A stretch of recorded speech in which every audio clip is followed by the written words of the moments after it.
Hello student, कैसे हैं आप सब लोग। आई होप आप सब लोग अच्छे होंगे। तो हम करेंगे होम साइंस का मॉक टेस्ट जो कि आपके बिहार स्टेट के exam, DSSP exam, LT grade और बिहार पीजीटी के एग्जाम के लिए बहुत ही ज्यादा हेल्पफुल रहेगा।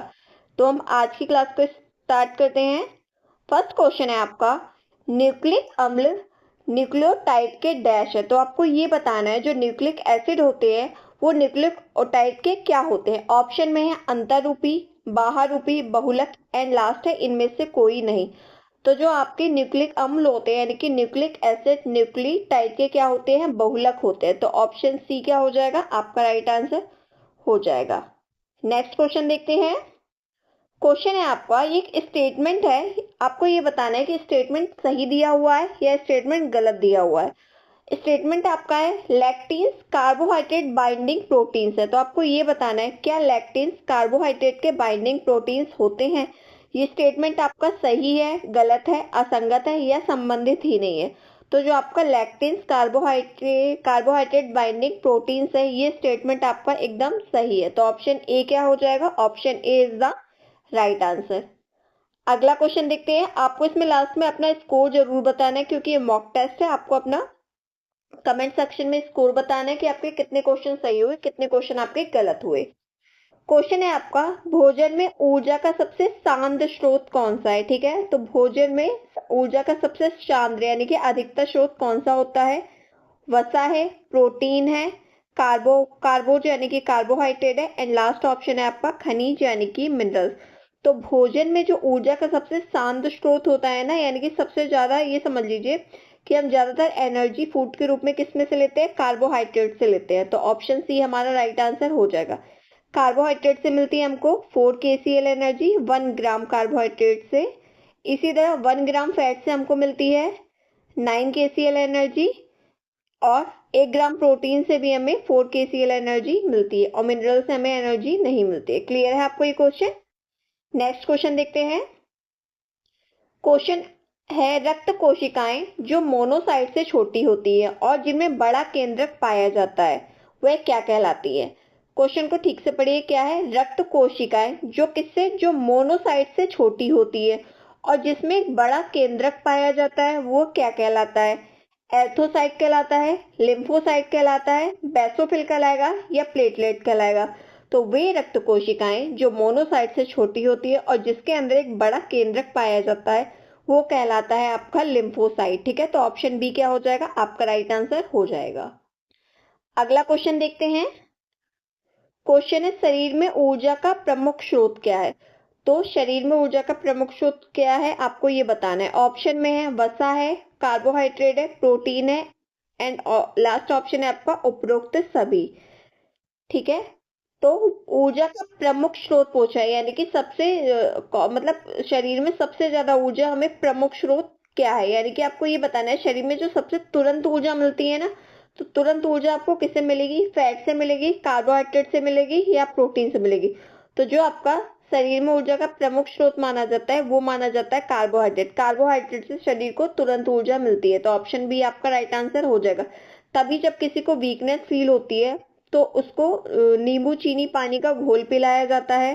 ठीक है, और जैसे पेठा होता है ना, वो उसमें भी कार्बोहाइड्रेट की मात्रा अधिक होती है। किसी को वीकनेस फील होती है या कहीं बाहर से कोई व्यक्ति आता है तो उसे पेठा खा के जरूर पानी पीना चाहिए। ठीक है, और यही फैट से हमको तो 9 KCl, कार्बोहाइड्रेट से 4 KCl और प्रोटीन से हमको 4 KCl एनर्जी मिलती है।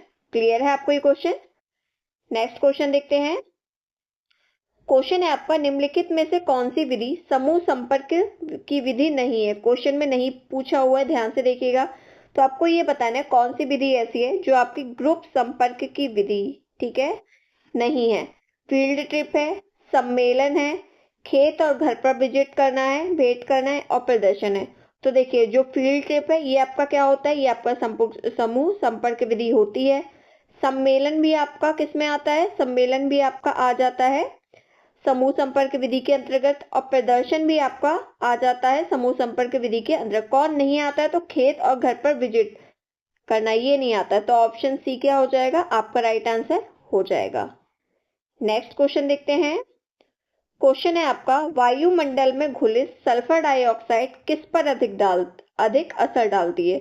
तो जो आपका एनवायरमेंट होता है उसमें घुलित सल्फर डाइऑक्साइड होती है किस पर अधिक असर डालेगी? ऑप्शन में है पौधों पर, मानव पर, भौतिक साधनों पर, एंड लास्ट ऑप्शन है आपका क्या? उपरोक्त सभी पर। तो आप लोग जल्दी से राइट आंसर कमेंट सेक्शन में बताइए कि क्या हो जाएगा, ठीक है।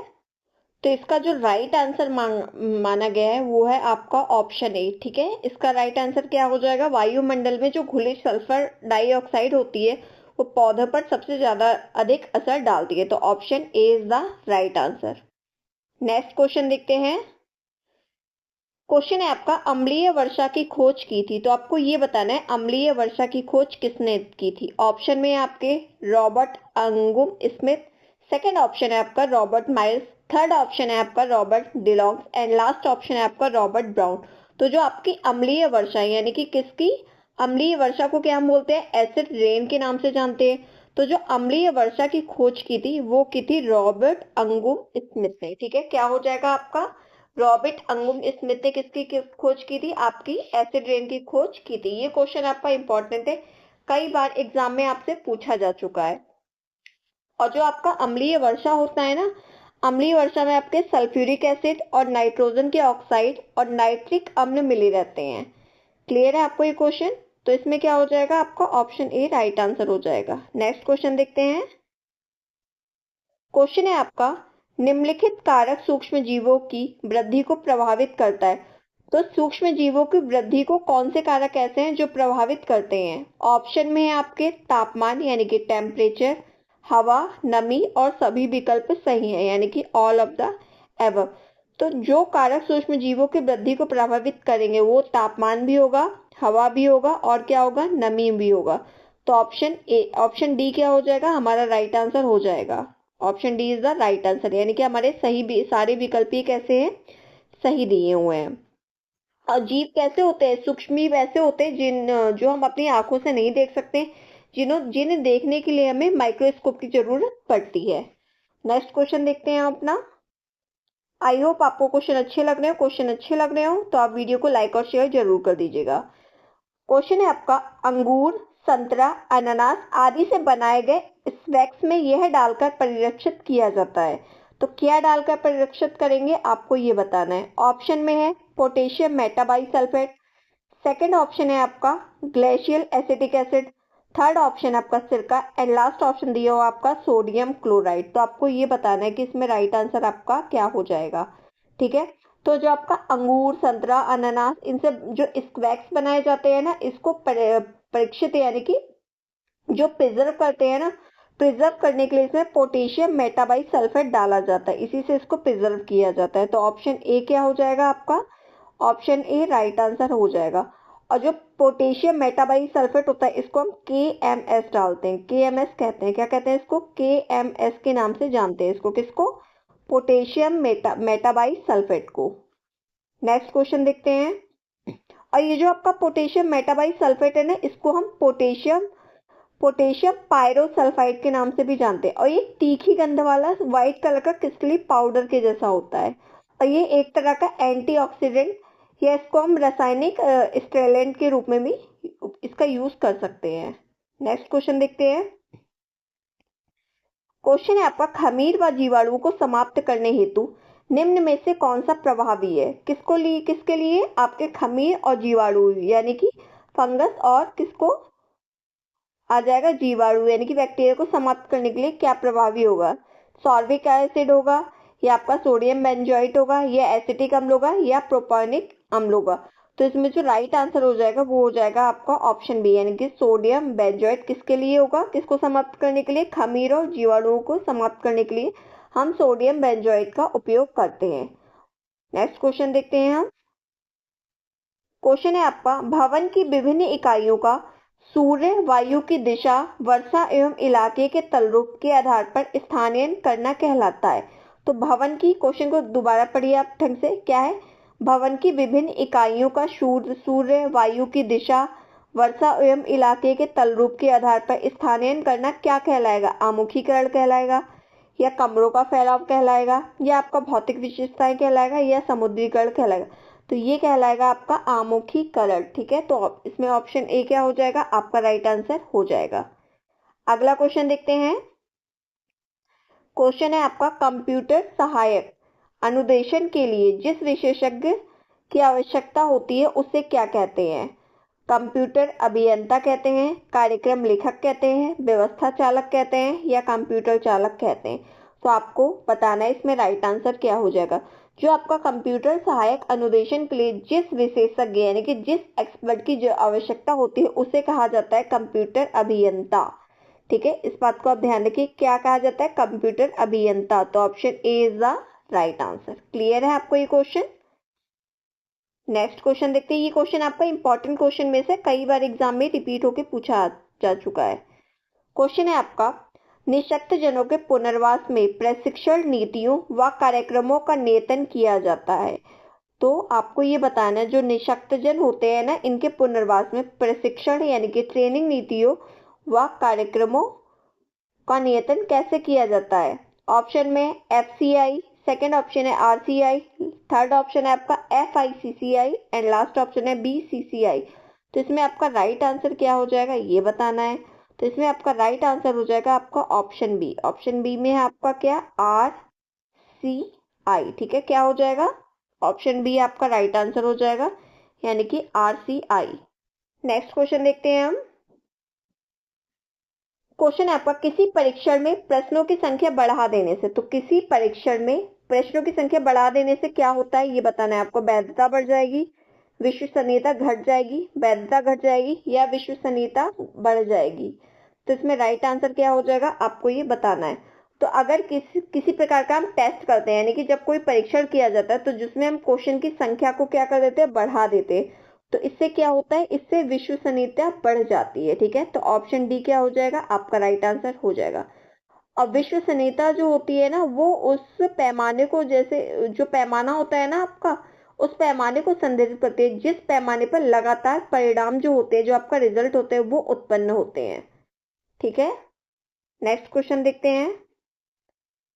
क्वेश्चन है आपका, बाह्य अभिक्रमित अनुदेशन को कहा जाता है। तो आपको ये बता रहे हैं जो बाह्य अभिक्रमित अनुदेशन है ना, इसको क्या कहा जाता है। ऑप्शन में है शाखीय अभिक्रमित अनुदेशन, सेकेंड ऑप्शन है रेखीय अभिक्रमित, थर्ड ऑप्शन है अवरोह अभिक्रमित अनुदेश एंड लास्ट ऑप्शन है आपका उपयुक्त में से कोई नहीं। तो जो आपका बाह्य अभिक्रमित अनुदेशन है ना, इसको रेखीय अभिक्रमित अभिक्रमित के नाम से भी जाना जाता है। क्लियर है आपको ये क्वेश्चन? नेक्स्ट क्वेश्चन देखते हैं। क्वेश्चन है, कोशिका झिल्ली के लिपिड द्विपरत में फास्फोलिपिड है। तो कोशिका झिल्ली के जो लिपिड हैं वो किसमें? कोशिका झिल्ली के लिपिड द्विपरत में फास्फोलिपिड है। तो इसमें क्या सही होगा ये बताना है आपको। फर्स्ट ऑप्शन है जलभीरू, सेकंड ऑप्शन है ए और सी दोनों, थर्ड ऑप्शन है आपका जलप्रिय एंड लास्ट ऑप्शन है आपका उपरोक्त में से कोई नहीं। तो जो आपके कोशिका झिल्ली यानी कि सेल वॉल के लिपिड द्विपरत में फास्फोलिपिड होते हैं वो आपके जलभीरू भी होते हैं और आपके जलप्रिय भी होते हैं।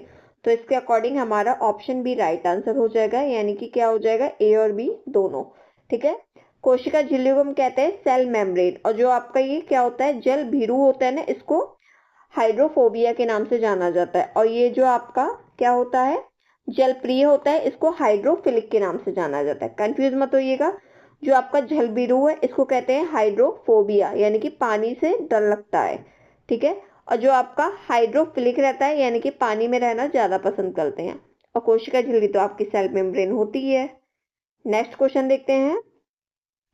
कीटाणु कोशिकाएं जिस प्रक्रिया द्वारा बनती हैं, क्या है? कीटाणु कोशिकाएं जो होते हैं जिस प्रक्रिया द्वारा बनती है उसे क्या कहते हैं ये बताना है। मियोसिस कहते हैं, माइटोसिस कहते हैं, ओव्यूलेशन कहते हैं या क्रॉसिंग ओवर कहा जाता है। तो जो आपकी कीटाणु कोशिकाएं होती हैं वो जिस प्रोसेस को द्वारा बनती है उनको कहा जाता है मियोसिस। तो ऑप्शन क्या हो जाएगा? ऑप्शन ए आपका राइट आंसर हो जाएगा, उसे मियोसिस कहा जाता है। और इसकी जो खोज की थी ना, खोज की है, इसके खोज करता है वॉल्थर फ्लेमिंग। ये वॉल्थर है, वॉल्थर फ्लेमिंग ने इसकी खोज की थी। ठीक है, और खोज इन्हें कब की थी? ये खोज की थी इन्होंने 1878 में। और इसका जो नामकरण है, खोज तो इनने की थी, खोज करता ही है, पर जो इसका नामकरण किया था फार्मर एवं मुरे ने। ठीक है, फार्मर एवं मुरे ने इनका नामकरण किया था। क्लियर है आपको ये क्वेश्चन है? अगला क्वेश्चन देखते हैं। क्वेश्चन है आपका, शरीर के टिश्यू में पानी के जमा होने को कहते हैं। तो शरीर में टिश्यू में पानी जमा होने को क्या कहते हैं ये बताना है। पेलाग्रा कहेंगे, स्कर्वी कहेंगे, ऑडिमा कहेंगे, या आपका ऑस्ट्रोमलेशिया कहेंगे। तो आपका एक क्वेश्चन तो नॉर्मल है पर इसकी लैंग्वेज थोड़ा घुमा दी गई है। तो शरीर में टिश्यू यानी कि ऊतक में पानी के जमा होने को क्या कहते हैं? ऑडिमा के नाम से जानते हैं। इसको हम जलीय सूजन भी कह सकते हैं। ठीक है, तो ऑप्शन सी क्या हो जाएगा? आपका राइट आंसर हो जाएगा। नेक्स्ट क्वेश्चन देखते हैं। क्वेश्चन है आपका, वस्त्रों में ऐसी रेखाएं जो लंबाई कम करने में सहायक होती हैं वो क्या कहलाती हैं? क्रॉस्ड रेखाएं होंगी, लंबी रेखाएं होंगी, घुमावदार रेखा होंगी, या सभी विकल्प सही हैं? जो लंबाई कम करने में, तो जो आपकी लंबाई को कम दिखाएंगे वो हो जाएंगी आपकी क्रॉस्ड रेखाएं। ठीक है, तो ऑप्शन ए क्या हो जाएगी? आपका राइट आंसर हो जाएगा। ठीक है, ये क्या करेंगे? चौड़ाई को ज्यादा दिखाएंगी, लंबाई को आपको नहीं दिखाएंगी। नेक्स्ट क्वेश्चन है आपका, शरीर का मोटापा छुपाने के लिए वस्त्र होने चाहिए। तो शरीर का मोटापा छुपाने के लिए वस्त्र कैसे होने चाहिए? बड़े प्रिंट वाले होने चाहिए, वक्र रेखाओं वाले होने चाहिए, छोटे प्रिंट वाले होने चाहिए, या बड़े बटन वाले होने चाहिए? तो शरीर का मोटापा छुपाने के लिए जो वस्त्र होने चाहिए वो छोटे प्रिंट वाले होने चाहिए। ठीक है, तो जो मोटे व्यक्ति होते हैं ना उनको मोस्टली कैसे कपड़े पहनने चाहिए? छोटे प्रिंट वाले कपड़े पहनने चाहिए। तो option C is the right answer. अगला क्वेश्चन देखते हैं। क्वेश्चन है आपका, सजावटी कपड़ों के किनारे तैयार किए जाते हैं। तो सजावटी कपड़े के किनारे कैसे तैयार किए जाएंगे? बुनाई विधि द्वारा, निटिंग विधि द्वारा, ब्रेड्स और लेस विधि द्वारा, या फेल्टिंग विधि द्वारा? तो सजावटी कपड़ों के जो किनारे तैयार किए जाते हैं वो आपके ब्रेड्स और लेस विधि द्वारा किए जाएंगे। ठीक है, तो ऑप्शन सी क्या हो जाएगा? आपका राइट आंसर हो जाएगा। अगला क्वेश्चन देखते हैं। क्वेश्चन है आपका, इनमें से कौन सा वस्त्रालंकार का सिद्धांत नहीं है? क्वेश्चन में नहीं पूछा हुआ है, क्वेश्चन को ध्यान से पढ़ेगा। तो कौन सा किसका वस्त्रालंकार का सिद्धांत नहीं है ये बताना है आपको। संतुलन है, प्रकाश है, समानता है, और रिदम है। तो जो आपका वस्त्रालंकार का सिद्धांत होता है वो संतुलन भी होता है, आपका समानता भी होता है, और रिदम भी होता है। क्या नहीं होता है? तो आपका प्रकाश नहीं होता है। तो ऑप्शन बी क्या हो जाएगा? Option B is the right answer. ठीक है, नेक्स्ट क्वेश्चन देखते हैं। क्वेश्चन है आपका, ऊन के धागों की मोटाई एवं बारीकी को कहा जाता है। तो ऊन के धागों की मोटाई एवं बारीकी को क्या कहेंगे ये बताना है आपको। काउंट्स कहेंगे, स्कैन कहेंगे, डेनियर कहेंगे, या नोवेल्टी यार्न कहेंगे? तो ऊन के धागों की जो मोटाई एवं बारीकी होती है ना उसको हम किस नाम से जानते हैं? उसको हम जानते हैं काउंट्स के नाम से। तो ऑप्शन ए क्या हो जाएगा? आपका राइट आंसर हो जाएगा। अगला क्वेश्चन देखते हैं।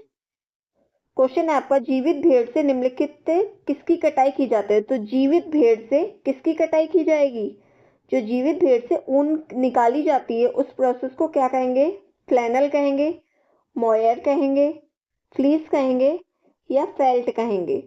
तो जीवित भेड़ से जो ऊन निकाली जाएगी उसको हम फ्लीस के नाम से जानते हैं। किस नाम से? फ्लीस के नाम से जानते हैं। तो ऑप्शन सी क्या हो जाएगा? Option C is the right answer. Next question देखते हैं। क्वेश्चन है आपका, मोटाई बरकरार रखने के लिए सूत की क्षमता होती है। तो मोटाई बरकरार रखने के लिए सूत की क्षमता क्या कहलाती है ये बताना है। लचीलापन कहलाएगी, विकेबिलिटी कहलाएगी, लॉफ्ट कहलाएगा, या प्रतिस्कंदन कहलाएगा? तो मोटाई बरकरार रखने के लिए जो सूत की क्षमता होती है ना वो कहलाता है आपका, क्या कहलाएगा? वो कहलाता है आपका लॉफ्ट। ठीक है, तो ऑप्शन सी क्या हो जाएगा? आपका राइट आंसर हो जाएगा। अगला क्वेश्चन देखते हैं हम। क्वेश्चन है आपका, कॉटन पॉलीमर में सबसे महत्वपूर्ण रासायनिक ग्रुप है। तो कॉटन पॉलीमर में सबसे महत्वपूर्ण रासायनिक ग्रुप क्या होगा? एमाइड ग्रुप होगा, हाइड्रोक्सिल ग्रुप होगा, कार्बोक्सिलिक ग्रुप होगा, या आपका सल्फ्यूरिक ग्रुप होगा? ये बताना है आपको।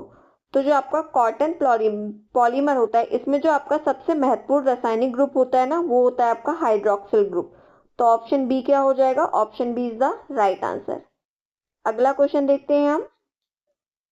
वह तंतु जो जलते समय बाल जैसी गंध देता है वह क्या कहलाता है? रेयॉन कहलाता है, लिनन कहलाता है, ऊन कहलाता है, या नायलॉन कहलाता है? तो जो आपका जलते टाइम वो तंतु जो जलते समय बाल जैसी गंध देंगे ना वो आपका क्या होंगे, वो आपके होंगे ऊन, क्योंकि जो प्रोटीन रेशे होते हैं ना वही आपका बाल जैसे जलने की स्मेल देते हैं, तो आपका ऊन हो जाएगा। ठीक है, नेक्स्ट क्वेश्चन देखते हैं हम। निम्न सघनता वाले कपड़े का, ठीक है, तो आपका ये बताना है जो निम्न सघनता वाले कपड़े होते हैं उनका बेहतर हस्त होता है, या लचीलापन होता है, या आवरण कम होता है, या उनका भार कम होता है। तो जो आपके कैसे निम्न सघनता वाले कपड़े जो होते हैं ना उनका, उनके अंदर जो वेट होता है ना यानी कि भार, वो कम होता है। ठीक है, अगला क्वेश्चन देखते हैं हम अपना। अगर आपको क्वेश्चन अच्छे लग रहे हो तो आप वीडियो को लाइक और शेयर जरूर कर दीजिएगा, और ज़्यादा से ज़्यादा आप क्वेश्चन की प्रैक्टिस करिए, और लास्ट में अपना कमेंट सेक्शन में आप लोग अपना स्कोर जरूर बताइएगा। ठीक है, क्वेश्चन है आपका, व्यक्तित्व मापनी किसके द्वारा विकसित की गई। ठीक है, तो जो आपका पर्सनैलिटी मेजरमेंट है ना, आपका जो व्यक्तित्व मापनी वो किसने विकसित की है ये बताना है। ऑप्शन में है फ्रॉइड ने की है, आपकी आइजैक ने की है, कैटल ने की है, या किनले ने की है। तो व्यक्तित्व मापनी जो है उसका, उसको विकसित किया है आपके, किसने किया है, उसको विकसित किया है कैटल ने। ठीक है, तो ऑप्शन सी क्या हो जाएगा, ऑप्शन सी आपका राइट आंसर है। नेक्स्ट क्वेश्चन देखते हैं। क्वेश्चन है आपका, समझदारी और तर्क शक्ति बच्चों में कब विकसित होती है। क्या क्वेश्चन है आपका, समझदारी और जो तर्क शक्ति होती है बच्चों में कब विकसित होती है ये बताना है आपको। समाहारी परिचालन व्यवस्था में, या औपचारिक परिचालन व्यवस्था में, या पूर्व परिचालन अवस्था में, या परिचालन अवस्था में कोई संबंध नहीं। तो आपको इसमें राइट आंसर बताना है कि इसमें राइट आंसर आपका क्या हो जाएगा। तो इसमें जो आपका राइट आंसर हो जाएगा वो हो जाएगा आपका कौन सा, ऑप्शन बी। ठीक है, ऑप्शन बी आपका राइट आंसर हो जाएगा, यानी कि औपचारिक परिचालन अवस्था में क्या हो जाती है, समझदारी और तर्क शक्ति बच्चों में विकसित हो जाती है। क्लियर है आपको ये क्वेश्चन। नेक्स्ट क्वेश्चन देखते हैं हम। क्वेश्चन है आपका, शक्ति एम्पावरमेंट से आप किसे नियंत्रित करते हैं। तो जो आपकी जो शक्ति एम्पावरमेंट होती है ना, इससे आप किसको नियंत्रित करते हैं, संपत्ति को करते हैं, ज्ञान को करते हैं, या प्रवृत्ति को करते हैं, या उपयुक्त सभी को करते हैं। तो जो आपका जो शक्ति यानी कि एम्पावरमेंट है ना, इससे संपत्ति को भी नियंत्रित किया जा सकता है, ज्ञान को भी नियंत्रित करते हैं, और प्रवृत्ति को भी नियंत्रित करते हैं। तो ऑप्शन डी क्या हो जाएगा, ऑप्शन डी हमारा राइट आंसर हो जाएगा। अगला क्वेश्चन देखते हैं हम। क्वेश्चन है आपका, एक शिशु लगभग इस उम्र पर कुइंग करने लगता है। तो एक जो आपका शिशु है कितनी उम्र पर कुइंग करने लगेगा। ऑप्शन है जन्म पर, 6 माह पर, 2 माह पर, या 12 माह पर। ठीक है, तो जो बच्चा जिस एज में क्या करता है, कुइंग करना स्टार्ट करता है, तो जो बच्चा कुइंग करता है ना, बच्चा कुइंग करता है आपके 2 महीने पर। तो ऑप्शन सी क्या हो जाएगा, आपका राइट आंसर हो जाएगा। जो कुइंग होती है ना, यह शिशु की प्रथम ध्वनि भी कहलाता है। कुइंग के बाद बच्चा क्या करता है, बच्चा बबलाना शुरू कर देता है। क्लियर है क्वेश्चन। नेक्स्ट क्वेश्चन देखते हैं। क्वेश्चन है आपका, ब्रूनर के अनुसार बालक की मानसिक अनुभूतियों का तरीका कौन सा नहीं है। क्वेश्चन में नहीं दिया हुआ है, तो ब्रूनर के अनुसार बालक की मानसिक अनुभूतियों के तरीका कौन सा नहीं है ये बताना है आपको। ऑप्शन में सक्रियता, दृश्य प्रतिमा, सांकेतिक, एंड लास्ट ऑप्शन है आपका मूर्त संक्रियात्मक। तो जो ब्रूनर के अनुसार बालक की मानसिक अनुभूतियों का तरीका नहीं है वो है आपका मूर्त संक्रियात्मक। ये तीनों होते हैं तरीके, पर आपका मूर्त संक्रियात्मक नहीं होता है। तो ऑप्शन डी क्या हो जाएगा, ऑप्शन डी हमारा राइट आंसर हो जाएगा। ठीक है, अगला क्वेश्चन देखते हैं हम अपना। क्वेश्चन है आपका, बच्चों में सन्निकष्ट दूरस्थ विकास का क्रम क्या है। ऑप्शन में आपके सिर से पैर की ओर, सेकंड ऑप्शन है आपका सिर से हृदय की ओर, थर्ड ऑप्शन है केंद्र से परिधि की ओर, एंड लास्ट ऑप्शन है आपका छाती से पैर की ओर। तो बच्चों में क्या पूछा हुआ, बच्चों में सन्निकष्ट दूरस्थ विकास का क्रम क्या है।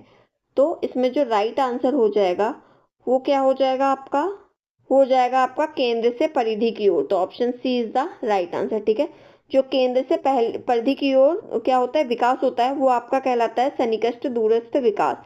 इसमें क्या होगा, पहले तो आपका हाथ का विकास होगा, उसके बाद पहले आपकी बड़ी मसल्स का क्या होगा, डेवलपमेंट होगा, उसके बाद जो छोटी मसल्स होती है ना उनका होगा।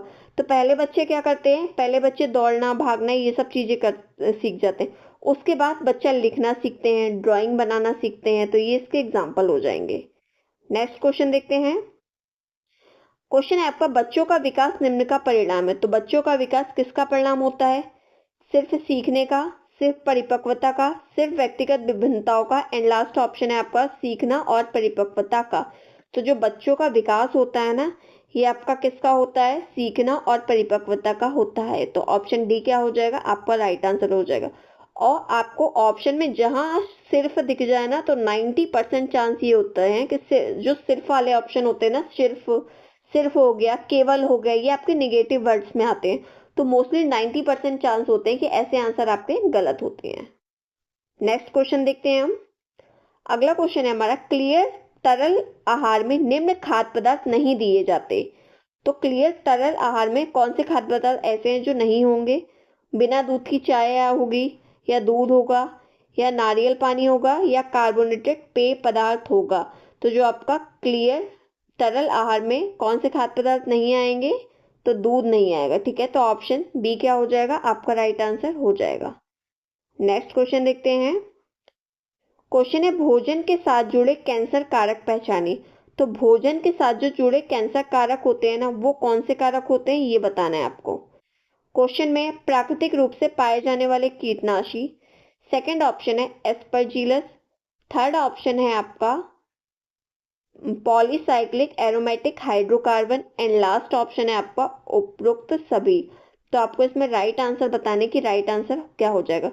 तो जो भोजन से जुड़े कैंसर कारक होते हैं ना, वो प्राकृतिक रूप से पाए जाने वाले कीटनाशी भी होते हैं, एस्परजिलस भी होते हैं, और पॉलीसाइक्लिक एरोमेटिक हाइड्रोकार्बन भी होते हैं। तो इसके अकॉर्डिंग हमारा ऑप्शन डी क्या हो जाएगा? ऑप्शन डी यानी कि उपरोक्त सभी। तो ऑप्शन डी हमारा राइट आंसर हो जाएगा इसमें। ठीक है, क्लियर है आपको ये क्वेश्चन? ठीक है, नेक्स्ट क्वेश्चन देखते हैं हम। क्वेश्चन है, पानी में डालने पर ताजा अंडा जो क्या होगा? नीचे बैठ जाएगा, तैरने लगेगा, दो ए और बी दोनों, एंड लास्ट ऑप्शन है उपयुक्त में से कोई नहीं। तो जो आपका फ्रेश एग होता है ना, जो ताजा अंडा होता है, अगर उसे हम पानी में डालेंगे तो वो नीचे बैठ जाएगा। तो ऑप्शन ए क्या हो जाएगा? हमारा राइट आंसर हो जाएगा।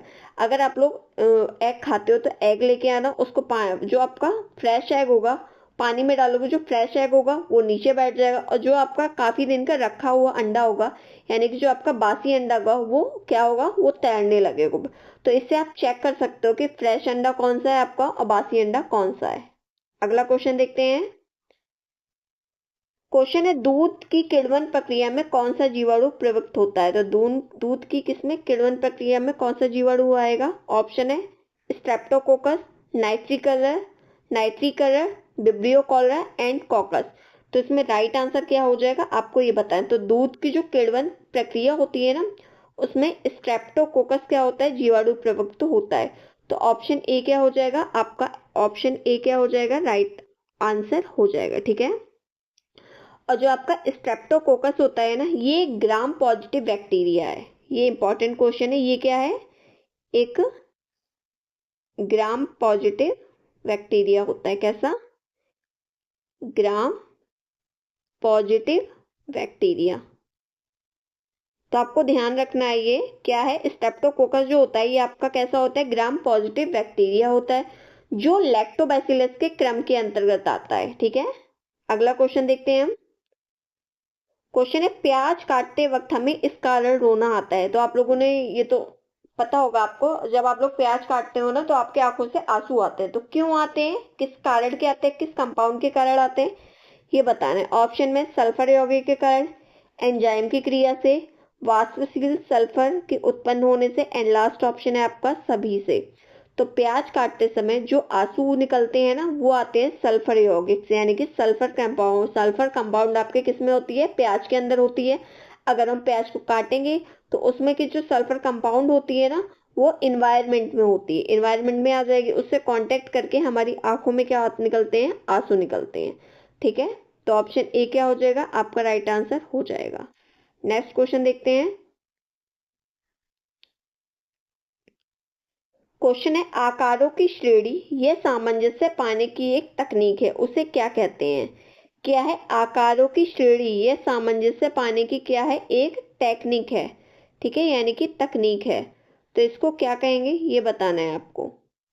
इधर तकनीक कर देती हूँ, उसे क्या कहते हैं? तो ऑप्शन में आपके अनुपात है, श्रेणीकरण है, बल है, और संतुलन है। तो इसमें आपका राइट आंसर क्या हो जाएगा, आपको ये बताना है। तो इसमें जो राइट आंसर हो जाएगा वो हो जाएगा आपका ऑप्शन ए, यानी कि अनुपात। तो आकारों की स्टडी या सामंजस्य पाने की एक तकनीक है, उसे हम क्या कहते हैं, उसे अनुपात यानी कि प्रपोर्शन के नाम से उसे जाना जाता है। अगला क्वेश्चन देखते हैं। क्वेश्चन है, अनुलंब या अनुप्रस्थ या विकर्णी रेखाओं के मिलने से डैश आकार निर्मित होता है। तो कौन सा आकार निर्मित होता है ये बताना है आपको। ऑप्शन में है वृत्त, सेकंड ऑप्शन है त्रिकोण, थर्ड ऑप्शन है वर्ग एंड लास्ट ऑप्शन है आपका कोई नहीं। तो क्वेश्चन में क्या है, अनुलंब या अनुप्रस्थ या विकर्णी के मिलने से आपका कौन सा वो प्राप्त होगा, कौन सा आकार यानी कि कौन सी शेप निर्मित होती है। तो आपका क्या बनेगा, देखते हैं, अनुलंब, अनुप्रस्थ और क्या विकर्णी। तो ये आपको तो ट्राइंगल शेप आ जाएगा, तो इसमें त्रिकोण आपका राइट आंसर हो जाएगा, यानी कि option B is the right answer. तो अनुलंब, अनुप्रस्थ और विकर्णी रेखाओं से क्या बन जाएगा, आपका ट्राइंगल बन जाएगा। नेक्स्ट क्वेश्चन देखते हैं। क्वेश्चन है, पारिवारिक प्रणाली के चारों ओर प्राथमिक सामाजिक प्रणाली क्या है। मित्र है, पड़ोसी है, संबंधी है या उपयुक्त सभी है। तो इसमें राइट आंसर क्या हो जाएगा वो बताना है आपको। तो पारिवारिक प्रणाली यानी कि परिवार के चारों ओर हमारी प्राथमिक सामाजिक प्रणाली के अंतर्गत क्या क्या है, मित्र भी होते हैं, पड़ोसी भी होते हैं, संबंधी भी होते हैं, सब लोग होते हैं। तो इसमें क्या हो जाएगा, ऑप्शन डी हमारा राइट आंसर हो जाएगा इसके अकॉर्डिंग हमारा। अगला क्वेश्चन देखते हैं। क्वेश्चन है हमारा, निम्नलिखित में से कौन सा नियोजन का अच्छा तरीका नहीं है। क्वेश्चन में नहीं दिया हुआ है, इसको आप ध्यान से देखिएगा। तो कौन सा नियोजन का अच्छा तरीका नहीं है ये बताना है आपको। ऑप्शन में FDR, सेकंड ऑप्शन है आपका LIC, थर्ड ऑप्शन है आपका NSC एंड लास्ट ऑप्शन है आपका लॉटरी। तो इसमें राइट आंसर क्या हो जाएगा आपको ये बताना है। तो देखिए, जो आपकी नियोजन का अच्छा तरीका होता है ना, तो नियोजन का आपका अच्छा तरीका होता है, FDR भी होता है, LIC भी होता है और NSC भी होता है। क्या नहीं होता है, तो लॉटरी इसमें नहीं होती, क्योंकि लॉटरी में आपके रिस्क रहता है, पैसा डूबने का डर रहता है। तो ऑप्शन डी आपका राइट आंसर हो जाएगा। और जो आपका नियोजन का उद्देश्य ये होता है कि अपने धन को सुरक्षित और लाभकारी तरीके से बढ़ाया जाए, ठीक है, और जिसमें जोखिम, जो हमारे रिस्क फैक्टर होते हैं ना, उनको कम करना है और भविष्य के लिए क्या करना है, फ्यूचर के लिए अपने मनी को सेव करना है। नेक्स्ट क्वेश्चन देखते हैं। क्वेश्चन है आपका, एंजल के नियम के अनुसार जैसे जैसे परिवार की आय बढ़ती है, भोजन पर खर्च होने वाला प्रतिशत आय क्या होते हैं, बढ़ता है, घटता है, यथावत रहती है या कुछ कहा नहीं जा सकता। तो एंजल के नियम के अनुसार जैसे जैसे परिवार की आय बढ़ती है, भोजन पर होने वाली जो प्रतिशत आय ना, तो प्रतिशत आय क्या होगी, घटेगी। तो ऑप्शन बी क्या हो जाएगा हमारा राइट आंसर हो जाएगा। ठीक है, ये अगर प्रतिशत आय पूछी जाए तो ये घटेगी, क्यों, क्योंकि अगर इंसान के पास ज्यादा पैसा आ जाएगा तो क्या करेगा, महीने में के 30 दिन में से कम 15 दिन तो बाहर खाना खाएगा। तो अगर वो बाहर खाना खाएगा तो जो राशन होगा घर का वो तो कम लगेगा। तो प्रतिशत आय क्या हो जाएगी, परसेंटेज में आय भोजन पर कम खर्च होगी। नेक्स्ट क्वेश्चन देखते हैं। क्वेश्चन है आपका, संस्कृति के हस्तांतरण का मुख्य कारक है। तो संस्कृति के हस्तांतरण का मुख्य कारक क्या है ये बताना है। समाज है, विद्यालय है, समुदाय है या परिवार है। तो संस्कृति के जो हस्तांतरण का प्रमुख कारक होता है ना, वो होता है परिवार। क्या होता है, वो होता है आपका परिवार। तो ऑप्शन डी क्या हो जाएगा आपका राइट आंसर हो जाएगा। ठीक है, क्लियर है। और जो आपका ये परिवार यानी कि फैमिली शब्द है ना, ये एक लैटिन भाषा से आया हुआ है, जिसका अर्थ होता है जीवन भर के महत्वपूर्ण चरणों के दौरान एक साथ रहने वाले व्यक्तियों के समूह को क्या कहते हैं, परिवार कहा जाता है। और परिवार जैविक, सामाजिक और मनोवैज्ञानिक संबंधों को एक दूसरे से बंधे हुए व्यक्तियों के समूह के क्या होते हैं, समूह को संदर्भित करते हैं। ठीक है, नेक्स्ट क्वेश्चन देखते हैं। क्वेश्चन है आपका, बेसिक शिक्षा प्रणाली किसने शुरू की थी। तो आपको ये बताना है, बेसिक शिक्षा प्रणाली या बेसिक शिक्षण प्रणाली किसने शुरू की है। ऑप्शन में है Rabindranath Tagore, Tarabai modak, Mohandas Karamchand Gandhi and last option है आपका गिजुभाई बधेखा। तो आपकी जो बेसिक शिक्षा क्या है, जो आपकी बेसिक शिक्षा प्रणाली है ना, यानी कि इसको हम बुनियादी शिक्षा के नाम से भी जाने जाते हैं, इसको शुरू की थी आपके गांधी जी ने, यानी कि मोहनदास करमचंद गांधी जी ने इसकी क्या थी, शुरुआत की थी। इसको हम बुनियादी शिक्षा के नाम से भी जानते हैं। और इसमें इस शिक्षा प्रणाली में क्या होता है, इसमें विभिन्न प्रकार की जैसे हस्तशिल्प होती है, इनकी ट्रेनिंग दी जाती है। और जो बालक होते हैं उनका शारीरिक, मानसिक, नैतिक, सामाजिक और आध्यात्मिक भावात्मक विकास होता है और शिक्षा को आत्मनिर्भर बनाने का प्रयास किया जाता है। तो ऑप्शन सी इसमें राइट आंसर हो जाएगा। अगला क्वेश्चन देखते हैं। क्वेश्चन है आपका, इनमें से कौन सी रेखाएं सक्रियता, गति और शक्ति को अभिव्यक्त करती हैं, ये बताना है। तो कौन सी रेखाएं ऐसी हैं जो आपकी सक्रियता, गति और शक्ति को अभिव्यक्त करती हैं। ऑप्शन में आपके समस्थकारी रेखाएं, विकर्णी रेखाएं, ऊर्ध्वाकार रेखाएं और वक्र रेखाएं। तो इसमें जो राइट आंसर हो जाएगा वो हो जाएगा ऑप्शन बी। तो जो विकर्णी रेखाएं होती हैं वही क्या कराती हैं, सक्रियता, गति और शक्ति को क्या करती हैं, अभिव्यक्त करती हैं। तो ऑप्शन बी क्या हो गया, हमारा राइट आंसर हो जाएगा। अगला क्वेश्चन देखते हैं हम। अगला क्वेश्चन है आपका, ये आज का हमारा लास्ट क्वेश्चन है। ये एक डेफिनेशन है, आपको ये बताना है ये डेफिनेशन किसने दी है। प्रसार शिक्षा को ग्रामीण समाज को उपयोगी ज्ञान देने की विधि कौन मानता है। तो क्या है, प्रसार शिक्षा जो है ना, एक्सटेंशन एजुकेशन को ग्रामीण समाज को उपयोगी ज्ञान देने की विधि कौन मानता है, ये क्वेश्चन है आपका। ऑप्शन में दामा जी मानते हैं, लीगन्स है, कृष्णामाचार्य है एंड बुरित है। तो इसमें जो राइट आंसर हो जाएगा वो हो जाएगा आपका धामा। ठीक है, तो दामा क्या मानते हैं, ओपी धामा इनका पूरा नाम है। ओपी धामा ये मानते हैं कि प्रसार शिक्षा को ग्रामीण समाज को उपयोगी ज्ञान देने की विधि होती है। तो ऑप्शन ए क्या है आपका राइट आंसर हो जाएगा। ठीक है, क्लियर है आपको ये क्वेश्चन। ये कथन आपके धामा का है। आज की क्लास हमारी यही एंड होती है। आप सबको पता है ये टाइम आपका एग्जाम टाइम है, तो इसमें आपको ज्यादा से ज्यादा क्वेश्चन की प्रैक्टिस करनी है। और आप लोग अपना कमेंट सेक्शन में स्कोर जरूर बताइएगा कि आपके 50 में से कितने क्वेश्चन सही हुए हैं। ठीक है, क्लियर है आपको ये। अगर आपको आज की क्लास अच्छी लगी हो तो आप लोग वीडियो को लाइक और शेयर जरूर कर लीजिएगा और चैनल को जरूर सब्सक्राइब कर लीजिएगा और बेल आइकन प्रेस कर लीजिएगा, जिससे आपको टाइम टू टाइम क्लास की नोटिफिकेशन मिलती रहे। Thank you so much.